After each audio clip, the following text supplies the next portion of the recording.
Não tem como a gente fazer absolutamente nada, tá? Nada, nada, nada. Isso aí é treinado, para você ter uma ideia, pelo mundo afora. Eles escolhem um dia ali perto do dia 30 de junho, que é o Asteroid Day, que é o dia de Tunguska. Escolhem uma cidade e eles treinam protocolos de evacuar a cidade, de um monte de coisa, tá? Sérgio responde minha pergunta. Qual a tecnologia que temos? Existe alguma forma de esquentarmos a temperatura do Sol ou esfriarmos a temperatura do Sol jogando algo nele? Não somos absolutamente nada, cara, tá? Você acredita que tenha vida em algum desses lugares aí? Cara, eu acredito. Europa me dá muita esperança. Eu acho muito interessante isso. Uma coisa legal que você trouxe também, a gente tem que lembrar que o gelo, ele é um excelente isolante térmico. Tanto que o iglu é uma forma que a gente tem de se isolar do frio, usando o próprio gelo, né? E Sérgio, eu queria te perguntar... E ele isola também da radiação. E da radiação, perfeito. Porque esses planetas são uma radiação muito grande, mas essa camada, como essa camada tem uns 30 km de espessura, ela acaba sendo um grande escudo contra a radiação. Como que a gente vai conseguir perfurar 30 quilômetros de gelo? Isso aí é um sonho, isso aí não tem como, né? O sonho do pessoal é tentar levar alguma missão para Encélado, porque é o seguinte, qual é a principal diferença de Encélado para a Europa? Em Encélado, a gente tem os geyserzinhos saindo lá. Então teria um canal para entrar. É certeza que tem fissura, porque a gente já tem imagem dessas fraturas. Então existe uma fratura que liga o oceano com o espaço. Então ali existe uma ideia, existe uma missão chamada Orbilander para ir para Encélado, que é uma missão que vai pousar e vai jogar um negócio ali naquela fratura, tipo um mini submarino, e ele vai cair lá na água e vai... Isso é o sonho da galera, tá? Existe isso aí. E Europa? Europa, como foi um objeto que ele nunca foi estudado igual Encélado, a gente não sabe se ele tem ou não tem essas fraturas. Pode crer. Existem algumas imagens do Hubble que é muito duvidosa ainda. Por isso que nós estamos com duas missões indo para a Europa. A Europa Clipper e a JUICE, da Agência Espacial Europeia. Então lá por 2030, 2031, elas chegam lá e aí nós vamos ter essa... Porque a nossa esperança... é que tem a fratura. Que aí a gente pode entrar. Aí se tiver fratura, a gente joga ali a mesma coisa. E uma vez lá dentro, como a gente... Porque como você trouxe aqui, o gelo é uma ótima barreira contra a radiação. Então como a gente vai se comunicar com o planeta Terra com uma sonda interna num planeta desses? Mas aí ela vai mandar sinal para alguma coisa em cima e essa coisa vai mandar pra gente. Entendi. Tipo um módulo de comando, um módulo lunar ali. Mas na verdade satélite. O que eles querem fazer mesmo é jogar alguma coisa com cabo. Tipo o drone ucraniano aí da vida. Isso, esses drones com cabo. Aí eles querem jogar um drone com né? Seria um submarino com cabo. Aí ele dá uma vasculhada lá e manda. Você já viu um filme chamado Europa Report? Não. Tenho que ver. Tem que ver. Tenho que ver. Fica aí, ó, galera. Anotem aí, ó. Vão anotando Europa aí a lista Report. De filmes hoje, ó. Perfeito. A Chegada. Tem muito um filme muito ruim chamado Europa Report, mas ele é tão ruim, é ruim que mesmo. Vale a pena. Ele é tão ruim que ele fica até bom. Então, assistam Europa Report, depois vocês vão falar. É um filme que famoso. O Hubble fez imagem de Europa? O Hubble fez imagem de Europa. Vamos tocar um Hubble aqui nessa mesa? Põe o Hubble aí. Vamos tocar então um Hubble nessa mesa aqui, porque a gente está precisando. Cadê aqui, ó? Pronto. Temos ele aqui. Olha aí, ó. Telescópio Espacial Hubble, 35 anos no espaço. Tá velhinho já, mas revolucionou a astronomia e continua revolucionando, tá? Ele continua fazendo estudos aí espetaculares. Hoje ele tem problemas em quase todos os giroscópios, que é o que mantém ele apontando. Então ele só tem um giroscópio funcionando e ele só aponta para determinados objetos mais fortes e tudo mais. Mas Saiu.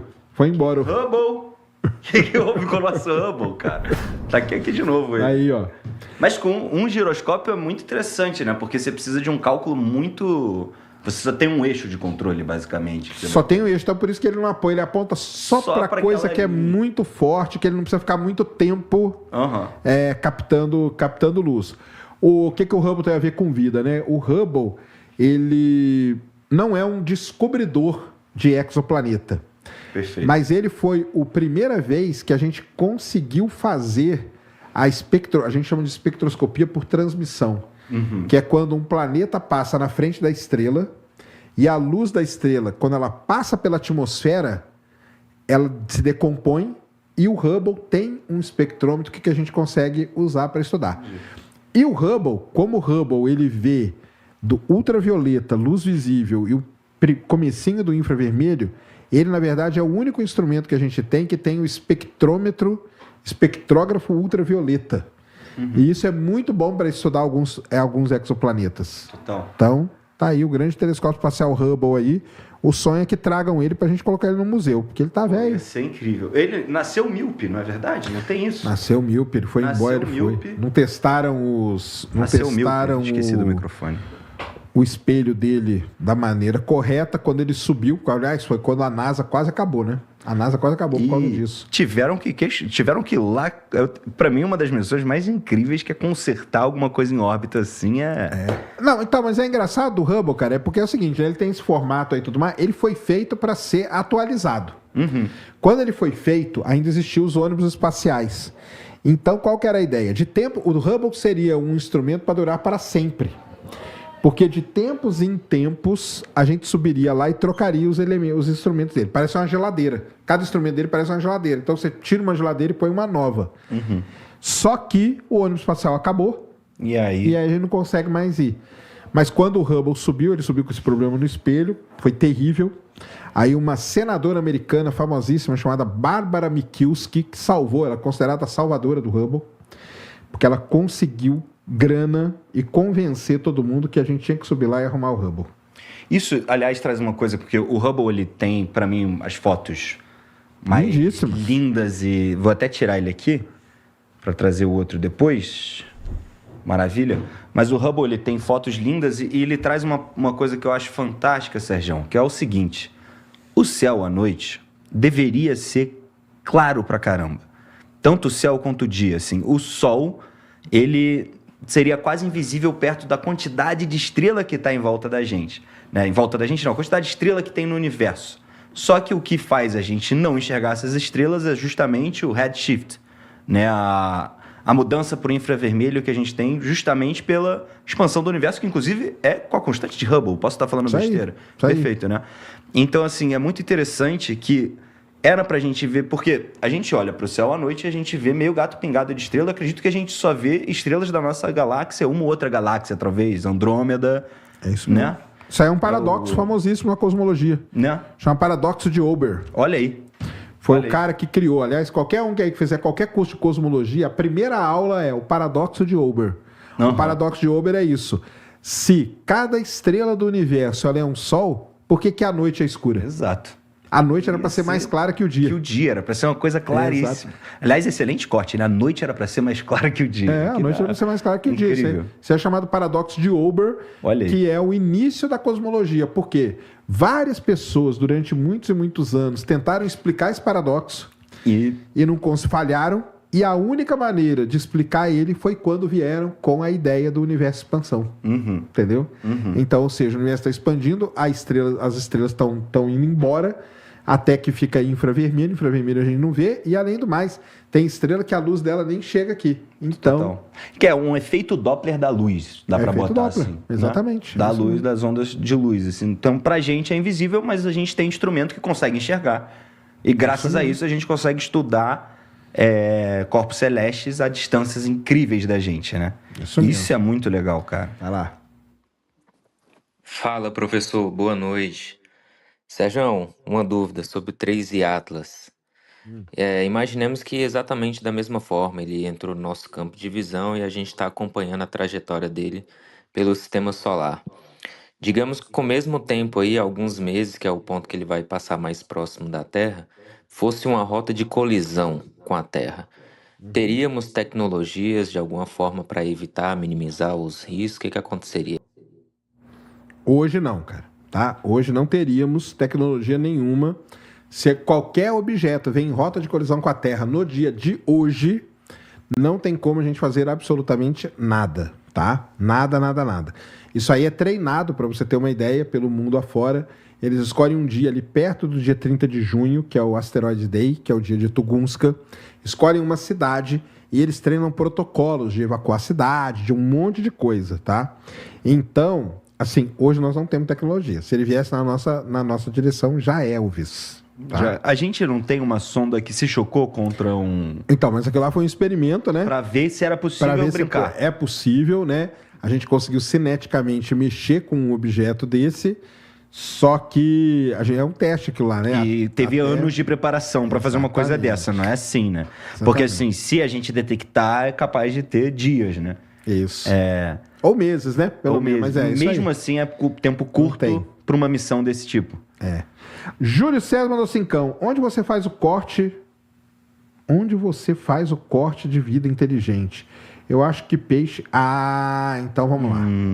Então esse negócio de vida inteligente, sempre a primeira discussão é o que é ser inteligente. Então, porque tem humano que não é muito inteligente assim, né? Não, o pessoal brinca, né? Tá difícil encontrar vida inteligente na Terra. Exato. Então imagina a galera do Anunnaki tá aí para provar tudo isso. É isso mesmo. E aí, o que é essa coisa da inteligência, né? Eu já trouxe aqui alguns astrobiólogos e tal. Isso é uma grande discussão, né? É uma grande discussão. Por exemplo, a formiga é um bicho inteligente? Super complexo, vive em comunidades, tem a forma de comunicação dela. Então, é inteligente. Entendeu? A abelha é inteligente? A abelha que faz nosso hidromel aqui do Philip Mead, a abelha não é inteligente? E aí como que você faz? E aí? Por isso, Júlio, que os físicos, eles bolaram uma ideia, uma premissa. Você vai procurar a vida no universo, tem que partir de alguma premissa. Qual que foi a premissa da galera quando começou a procurar a vida inteligente? Vida inteligente é só aquela que se comunica via ondas de rádio. Pronto. Então você perguntou qual é o corte. O corte que os físicos fizeram. Cara, aí a gente pode ficar aqui 10 anos discutindo isso e não vai chegar a conclusão nenhuma. Você, por exemplo, o Júlio, pode ter um corte. O Antônio aqui pode falar que é um outro corte. Eu posso falar que é um outro. Os físicos tinham que partir de algum ponto. Total. Né? Porque senão não tem o que fazer, né? Total. E aí eles partiram desse. E o que você concorda com eles? Ou... Concordo, porque eu acho que o rádio ele é uma forma que a gente tem, a partir do momento que a gente começa a se comunicar com ondas de rádio. E usa o rádio é claramente um sinal de tecnologia avançada, de novo, para a referência de ser humano na Terra. Não é? Então, às vezes, uma vida um estilo de vida muito avançado já vai ter passado disso e se comunicar de outra forma, mas, sem dúvida, o rádio ele é uma boa referência, assim. E acho interessante também, Júlio, que você trouxe aqui, mas eu queria dizer, infelizmente, biologicamente falando, somos peixes. Peixe não existe. Peixe, biologicamente, não é uma coisa, não existe, né? Então, assim, ou tudo é peixe, ou peixe não tem, assim, não é uma coisa que exista. Então, isso vem dos cladistas. Cladistas são aqueles que na ciência estudam exatamente a separação da evolução, as famílias, os clados. E não existe um clado específico de peixe. Então, a gente tem vários tipos de peixe. A gente chama de peixe, mas um é um clado completamente diferente do outro. Isso é muito interessante. Você é um peixe, cara. Você nasceu como peixe, é um peixe terrestre, mas é um peixe. Então, é isso. Tem peixe que usa rádio, que é a gente, no caso. Mas é uma forma, inclusive, de acharem a gente, talvez, né? Exatamente. Eu trouxe um artigo aqui muito interessante, porque é o seguinte, quando a gente usa o rádio, o conteúdo que a gente passa através das nossas transmissões de rádio não são tão fortes quanto o sinal de rádio em si.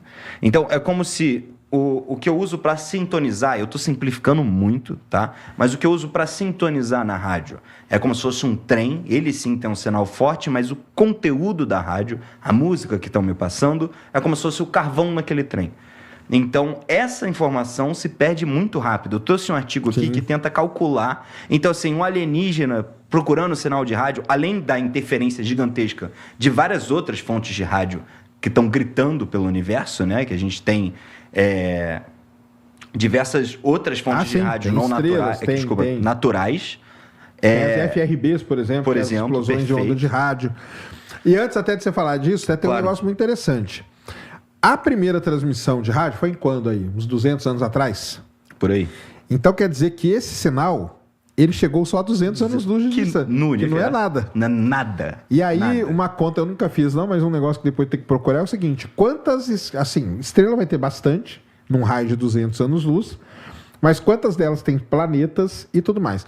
Perfeito. Por isso que existe uma missão chamada missão TESS da NASA, que é a missão que procura exoplaneta, ela só procura exoplaneta em estrelas próximas. Porque, tudo bem, cara, procurar a missão Kepler foi a que mais caçou exoplaneta, ela procurava exoplaneta a 1.000 anos-luz de distância, 400, 500, 600, o que é válido, mas não vale nada porque ninguém nunca nem sabia que a gente estava lá. Agora, a transmissão via ondas de rádio de 200 anos atrás, ela viajou só 200 anos atrás, então é muito pouco, né? Muito pouco. Mas fala aí do negócio que você ia falar do artigo. Não, então, o artigo ele calcula que para ser identificável com a tecnologia, então, supondo que a vida inteligente esteja com uma tecnologia comparável à nossa, tá? A gente teria só 4 anos-luz de distância para esse sinal ser facilmente detectado e interpretado como um sinal de rádio artificial. Com conteúdo, que eu quero dizer. Então, para sintonizar numa rádio da Terra, a gente é o único... Inclusive, é engraçado porque 4 anos-luz é justamente... mais ou menos, né, próxima distância de Próxima Centauro, que é a estrela mais próxima da gente. Isso. Que tem ou não tem? Tem algum exoplaneta em Próxima Centauro? Próxima tem, Próxima B. Que é mais próximo na área habitável. Ou não? Ele está na zona habitável, sim, mas ele orbita uma estrela que é uma anã vermelha, né? E a anã vermelha são estrelas... Nem é que ela é fraca, é que ela é uma estrela com muita atividade, ela tem muita explosão, muita flare, muita coisa, e isso pode acabar estragando a atmosfera toda de um planeta. Então... O pessoal, e por incrível que pareça, é o tipo de estrela que mais tem no universo, pela conta que a gente faz. São as anãs vermelhas, e elas são, assim, muito complicadas para ter vida ao seu redor por causa disso. Devido à sua estabilidade, devido à quantidade de radiação que ela joga. Radiação, de explosões e tudo, E... Não, é muito interessante. Eu trouxe um artigo aqui que ele mostra também isso, ó. O tipo de sinal que a gente vazou para o espaço. Então, rádio, a gente tem um sinal forte o suficiente para ser extravasado desde 1932, ou seja, super recente. Muito recente. Eu acho, se não me engano, hein, pelo filme Contato, outro filme aí, anota Filmaço, esse aí eu vi. Eu acho que ele começa com essa transmissão, que se não me engano é o discurso do Hitler. E a grande... Então, da Olimpíada. Isso. Que é a primeira vez que a gente faz um broadcast forte o suficiente para extravasar a Terra. E é muito interessante, aliás, esse filme tem uma das transições mais incríveis do cinema, que é uma hora que a filhinha vai pegar o remédio do pai, ela sai correndo num corredor, e aí ela abre o espelho e a câmera, na real, tá dentro do espelho. Eu lembro que isso foi um filme que me fez me apaixonar por cinema, assim. É um filme fantástico. Assistam esse filme. Contato. Aliás, vai ser regravado, você viu? Vai ser regravado? 2027. Fantástico. Que é de um livro do Carl Sagan. É um livro do Carl Sagan. Aliás, se você não tá lendo nenhum livro, pega qualquer livro do Carl Sagan e lê. Te garanto que você vai se apaixonar por tudo que o cara fala. Por exemplo, o problema dos 3 corpos, então aí fica outra dica também para quem nunca leu um livro, leia, para quem nunca assistiu, assista a série. O problema dos 3 corpos, nós vamos visitar os alienígenas. E você tem uma maneira de viajar no espaço. Eles bolaram lá uma maneira, que é você manda uma nave e a cada X tempo você explode uma bomba nuclear. E aí, quando você explode a bomba nuclear, ela impulsiona a sua nave para frente. E aí, como no espaço não tem atrito, nem nada, a nave vai embora. Aí, depois de tanto tempo, explode de novo a bomba nuclear. E aí você vai voando, eles chamam de propulsão escalada, um negócio assim, tá? Eles têm um nome lá para isso. Que, aliás, né, falando de comunicação com alienígena, você já viu o Problema dos 3 Corpos? Já, fantástica a série. Então. E eu que faço efeito especial e trabalho com audiovisual, é uma série que tem efeitos e tem coisas... Tem efeitos legais demais, fantásticas, cara. Muito bem feitas. Vou dar spoiler aqui, porque já faz tempo também. E se você não gosta de spoiler, sinto muito. É o seguinte... Fecha o olho. Qual que é a base do Problema dos 3 Corpos? É a comunicação com alienígena. Mas por quê? Porque tem uma coisa por trás disso, que é a falta de esperança na humanidade. A chinesinha lá vê o pai dela sendo morto, um monte de coisa acontecendo. Ela trabalha num grande radiotelescópio na China, olha que maneiro isso. E chega uma hora que ela fala assim, enchi o saco. E manda mensagem para os alienígenas, um negócio muito legal, ela usa o sol para amplificar o sinal e tal, não sei o quê. E aí volta, né? E aí os caras detectam o sinal lá. E aí eles vêm e se comunicam, que tem toda a série. Mas o início de tudo, né, é a falta de esperança. Então, será igual diz o outro, que isso não seria um motivo da gente tentar se comunicar com os alienígenas? Tipo, acabou a esperança, cara. Não tem mais esperança na Terra. É, meio um SOS. Uhum. Ela manda isso meio que como, né, um pedido de socorro. E aí? O que vocês acham? O que você acha, Antônio? Cara, eu acho que pode ser uma forma que a gente vai mandar, e eu acho interessante a gente trazer também coisas, porque assim, quando a gente imagina mensagens que o ser humano mandou para fora da Terra, a gente não está limitado a só pura ciência, tecnologia e desenvolvimento por Carl Sagan. A gente tem uma propaganda do Doritos. Que foi mandada para o espaço com um alvo específico, tá? Então, talvez alienígenas de um certo lugar ouviram uma propaganda do Doritos, e também a música Across the Universe, dos Beatles, também foi transmitida. Eu vou tentar pesquisar e descobrir para vocês para onde, mas é muito interessante pensar que a música Across the Universe passou no Across the Universe, né? Fez literalmente o nome dela. E eu queria trazer um questionamento aqui para você, Sergião. Na realidade, uma coisa que eu percebi agora, pensando, porque assim, tanto as Pioneers quanto a Voyager tinham a imagem do ser humano pelado, tanto do homem quanto uma mulher nus, correto? Correto. Então, é possível afirmar que uma das primeiras tentativas, a primeira tentativa do ser humano se conectar com outra vida foi enviando nude. Foi enviando nude A intergaláctica gente já mandou nudes intergalácticas por aí. Agora, a probabilidade, porque assim, quando a gente manda o disco da Voyager ou da Pioneer, a probabilidade de alguém achar isso é quase o zero. Entendeu? A Voyager, eu acredito que ela ainda tem sinal, ela ainda tá viva, mas quase morrendo, né? A Voyager sim, tá? Ela manda um sinal todo dia, e ela manda um sinal, só o sinalzinho de que ela tá viva. Ela tem um mini reator nuclear dentro dela, não tem? Ela tem uma pilha de Pilha plutônio. nuclear. É. Olha aí, cara. Isso é muito interessante. É o famoso RTG. Tem aqui, vamos trazer a Voyager aqui, vamos puxar põe a Voyager ela. aí, ó. Você consegue me mostrar onde é o... Deixa eu ver se aparece aí. Que aqui é... Eu acho que ele é espaçadinho pra fora. Ele é pra fora, ele tem uma coisinha em cima, né? Eu acho que é aí mesmo. Acho que é aqui, ó. Isso. Então aqui a gente tem a pilha nuclear. A pilha de plutônio, isso mesmo. Ela tá mais... eu esqueço do microfone, que eu tô acostumado com lapela. Ela tá mais longe da nave justamente pra não interferir nos instrumentos dela. Porque pode vazar ali radiação, né? E aí vai interferir. Então, por isso eles fizeram a pilha e tem uma proteçãozinha, se não me engano, é de chumbo em cima dela. Perfeito. E a gente tirou a última foto nela, porque a Voyager ela não foi feita só para sair varada pelo espaço. Por que é tão difícil sair do sistema solar, cara? Cara, primeiro assim, né? Aonde que tá a fronteira do sistema solar? A gente nem sabe. Exato, né? Muitos dizem que é a nuvem de Oort. Então, a nuvem de Oort seria uma camada de objetos congelados e tal, que está muito, muito longe. O cálculo que tem é que a Voyager demoraria aí uns 8 mil anos para sair do sistema solar. Tem uma imagem aqui, Deco, eu vou te mandar, que eu queria que você me explicasse, que eu sempre quis entender isso. Porque é isso, falaram que a Voyager saiu, mas ela não saiu ainda completamente do sistema solar, né? Não, ela não saiu do sistema solar. E muito menos da interferência da gravidade do Sol, por exemplo. Muito menos, muito menos. Ela tá numa... O que ela saiu... Aí. Isso. Tira a Voyager, claro. Tchau, ela Voyager. Saiu do... Pronto, atravessou a mesa. Ela tá numa fronteira. Porque o pessoal... Por que falam que ela saiu do sistema, né? Muita gente fala, ela saiu do sistema solar.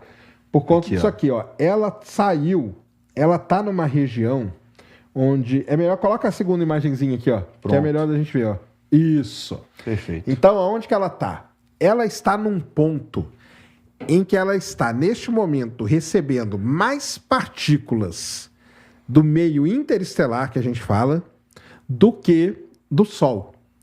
Então, ela encontrou este ponto aí, que seria essa termination shock que a gente fala. Perfeito. Então, essa termination shock é até onde vai o quê? A influência gravitacional do Sol? Não. É até onde vão as partículas do vento solar. Uhum. Então, a partícula do vento solar para ali.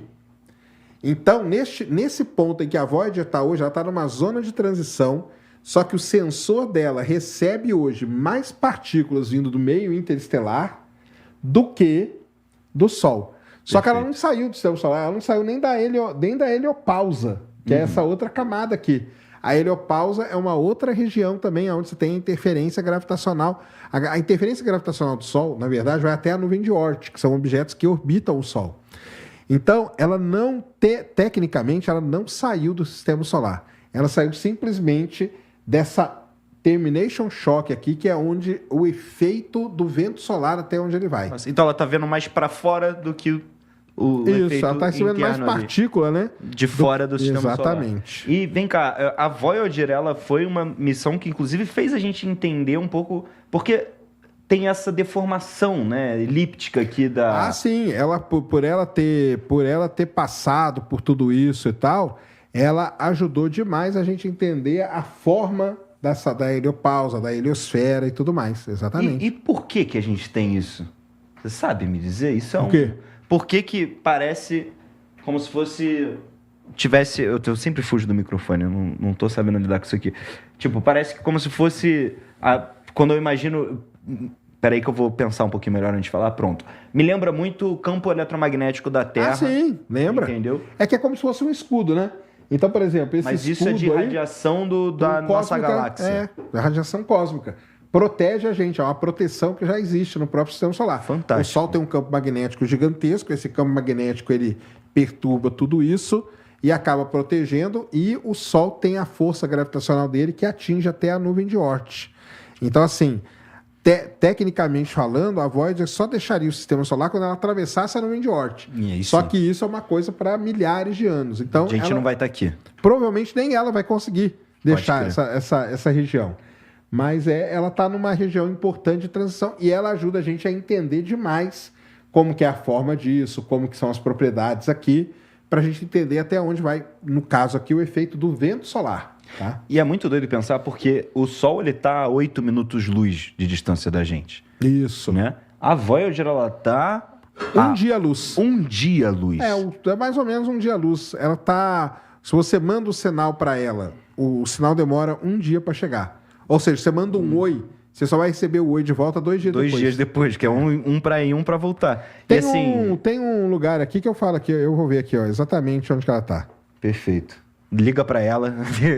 Amanhã a gente conta quando chegou, tá? Ela tem aqui, ó, o Air Voyager 1 e Voyager 2. Ó, a Voyager 1, ela tá 48 anos no espaço, as duas estão. Uhum. E aqui, ó, elas estão, aqui, ó, 23 horas e 21 minutos de distância. Cara. Ou seja, o sinal é quase um dia-luz. Quase um dia-luz. Tá, a Voyager 2 está um pouquinho antes, ela está 19, o sinal demora 19 horas para chegar na Voyager 2 e demora 23 horas para chegar na Voyager 1. Elas estão, a Voyager 1, a 25 bilhões de quilômetros da Terra. Que doideira. E a Voyager 2 está a 21 bilhões de quilômetros de distância da Terra. Então é isso que é onde elas estão neste momento. Então, ela não está mirada, por exemplo, em Alpha Centauri. Ela não tem mais nenhum instrumento funcionando. Ela foi para onde ela foi, tá ela indo e foi vai na pra onde inércia. Ela foi jogada, exatamente. Inércia. E ela não tem nenhum instrumento funcionando. Ela só manda um sinal falando que ela tá viva. Uhum. Só isso que ela manda. Tipo um Sputnik da vida agora, hoje em dia. Daria para fazer esse paralelo? Porque o Sputnik, ele basicamente ficava emanando o sinal de rádio dele falando... Sim, mais ou menos como se fosse isso. Tô aqui. Mais ou menos como se fosse isso. Não sei se você consegue abrir aí, Deco, vê se você consegue abrir isso aqui. A NASA tem um aplicativo que chama NASA Eyes. E para a Voyager, ela tem um aplicativo especial. Vê se você consegue abrir aí, que é o NASA Eyes Voyager. E aí a galera pode ficar brincando com ela aqui, ó. Aí, ó, consegue abrir sim, ó. Ó, pronto. Tá vendo? Então você tem a... Que a gente também tem New Horizons, que vai não, mas eventualmente sair. Ué, foi aquele que eu te mandei, que tá escrito Voyager? Não. Isso são todas as sondas? Não, um porque mapa ele das tem sondas. vários, Mas é porque... Fantástico. Não, porque o que eu mandei pra ele já é o Voyager. Não apareceu aí Voyager. Ah, o 3 e Atlas aqui, ó. Tem. Pertinho de Marte. Hã? Eu vou trocar aqui. Isso, ó. Esse aí é o da Voyager. Nossa. Mas tem aquele lá de todos. Então tá aqui, ó. Ela em tempo real. Como que a gente sabe disso? Porque ela fica mandando esse sinal pra gente. Uhum. Ali do lado tem a historinha dela toda, tá? Toda a historinha dela ali. E aqui tá a posição dela. Você der um zoom, vai dando um zoom out aí, eu não sei como que faz. Aí, ó. Aí, ó. Você vê ela mais ou menos como que ela tá em relação a todos os objetos aí. Lógico que eles não colocam a órbita de todo mundo, né? Que senão ia ficar um bololô aqui. Uhum. Então pega Netuno, que é o... Dá uma viradinha aqui, só pra ver um negócio aqui. A New Horizons, onde que tá. Lembrando que a New Horizons também tá em rota para sair. Só abaixo aqui para ver qual que é esse tracinho aqui. Deve ser a Pioneer. É a Voyager 2. Aqui, aqui nós estamos com a Voyager 1. Ali a Pioneer ali em cima. A Pioneer 11 está ali, ó. Pronto. Então é uma sonda também que foi mandada para fora. Então é isso aí. Chama NASA Eyes, tá? Eyes on the Solar System.